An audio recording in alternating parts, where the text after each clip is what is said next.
We have some stories. There are two of them I'd like to tell you about while he was with Yogananda. Dhirananda was very focused on healing. And there's two stories. One I heard when they first started Mount Washington, and it was called Mount Washington Educational Center. Yogananda would come in, not necessarily every year, but he did get in around 19, he was there in 25, and then he came back in 27. And the hotel, the only way to keep it running was that they would rent those rooms to families or people that were retired, and they charged, of course, the monthly rent. So there was a very varied collection of people with backgrounds and so forth, but they all helped in some capacity with the running and initiating the Kriya teachings and helping Dhirananda. He was the director of Mount Washington Educational Center when he came from Boston. Yogananda brought him over in 1922 specifically to write lessons and the books, because at the Puri Ashram, he was with Chowdhury in the publication staff. So he had this expertise, and he actually paid for the Science of Religion, which was first published in India in 1920. And Yogananda did give him credit, of course, for being an associate and writing that book. That's the book he took on the boat, the Sparta, going to Boston. The other book, of course, was Psychological Chart in 22, which deals with the three gunas. And it's just a formula for young people that have certain tendencies and how to correct them psychologically. Anyway, to get back to Mount Washington, after it's established, Yogananda sent him out from Boston to head up Mount Washington Educational Center. There was a gentleman, he was English, he and his family actually were theosophists, and they were very well-known theosophists. The gentleman that was living at Mount Washington, the doctors discovered cancer of the ankle and said they could do nothing. Yogananda was coming out for a visit.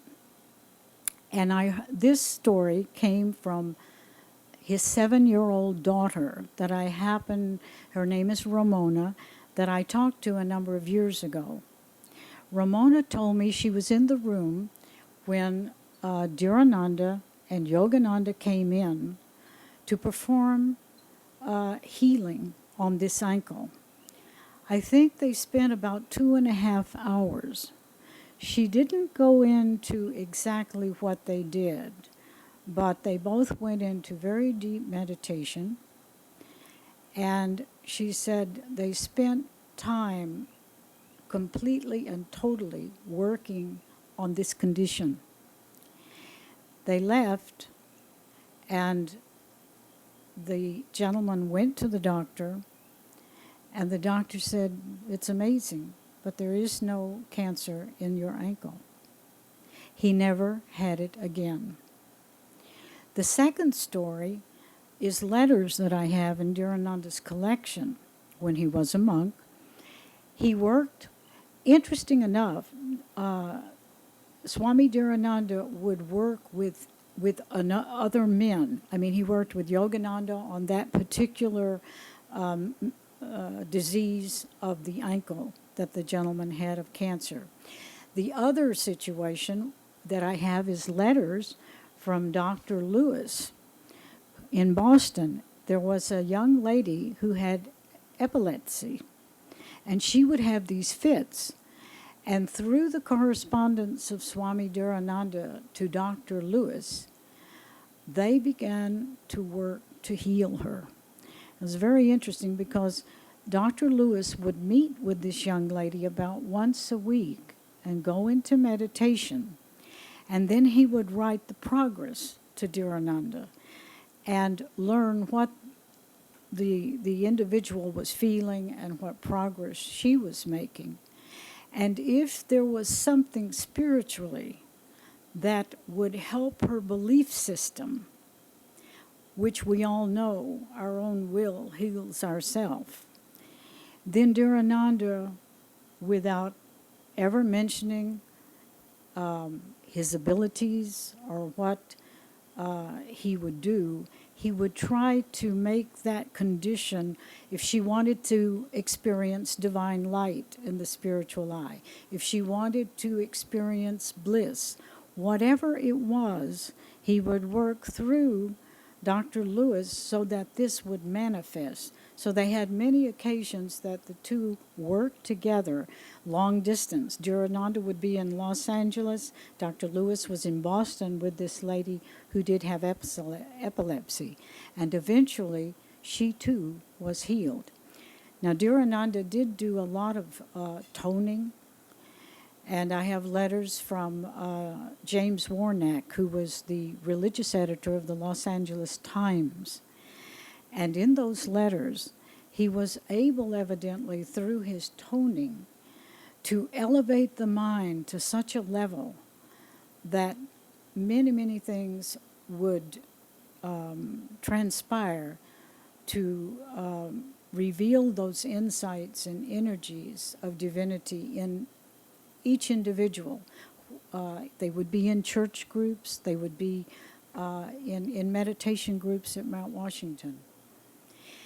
The other two stories that I have come from the family. After he left his life of being a sannyasin and became a scientist, he never, interesting enough, ever spoke of his monastic life in any depth to Vanu Bachi, his son, or Sylvia Bachi, his daughter, and even the cousins. He just simply, once he left the life of being a monastic, he went full force in being a householder, and he devoted all of his time to the laboratory, proving up that the prana does come in at the medulla and goes up to the brain.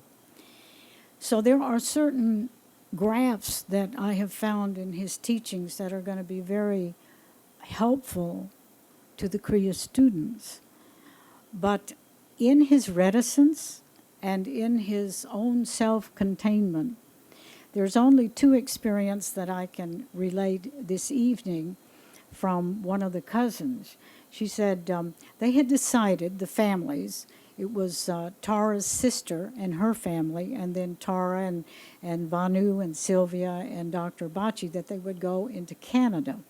So they decided they would take a boat trip and go around into the bay from Seattle up into the Canadian area.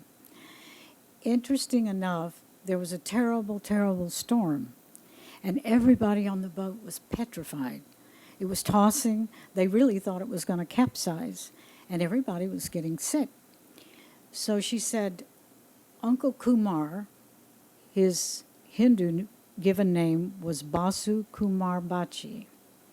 She said, Uncle Kumar simply took us into his cabin, and he talked to us in such a soothing voice, and he said, there's nothing to be afraid of, nothing's going to happen. But he calmed the children completely, and then eventually the storm passed. But she said he had a great ability through his voice to convey that divine energy of peace and stillness and total confidence. The other story was that when she was about 7, she and Vanu, they're about a year difference or 2 years difference, she would go to Ann Arbor, where he became head of the encephalographic department. He actually set it up. When he came, he went to India in 1937, set up the encephalographic department at the University of Calcutta. From there, he spent about a year in 1941 at Harvard as an assistant. And during his tenure there, his work was so outstanding that the University of Michigan requested that he come and set up the encephalographic department. They didn't even have one in 1942. So he took that appointment and stayed there working in the laboratory and working with the brainwave, which was his specialty, research in brainwave, for 40 years. But all during this time, he maintained his meditation. He was a very silent person with his family and his meditative life. But one of the children told me that at summertime, when they would come and play, he would come home at 5 o'clock, religiously go into the basement, go into the lotus posture, and they would be running around playing, cowboys and Indians. They'd be crawling over him. They'd be pushing him. And she said, for years we never could understand because Uncle Kubar never said a word. He never said we couldn't do that. He just never said anything. He just sat there. And so as time wore on, she realized that he was in samadhi. But he was a very self-contained man, and he never talked about himself. So these are just interesting anecdotes about the character of this man. One of his colleagues that I happened to speak with not too long ago said he was a man totally devoted to his own beliefs. And throughout all of his papers, though Swami Kevalananda was his guru, and he stayed with him, he called Sri Yukteswar a revered teacher, but his guru was Swami Kevalananda, Sangha Swami. But she said, as a colleague, he was totally devoted to his own beliefs, and I have never found in his papers a leaning, a respect for each individual, a tolerance, a compassion. But I have never found a fanaticism. I have found reason, and I have found logic, and I have found a man of great compassion and knowledge. So this is what I leave with you with Swami Dhirananda.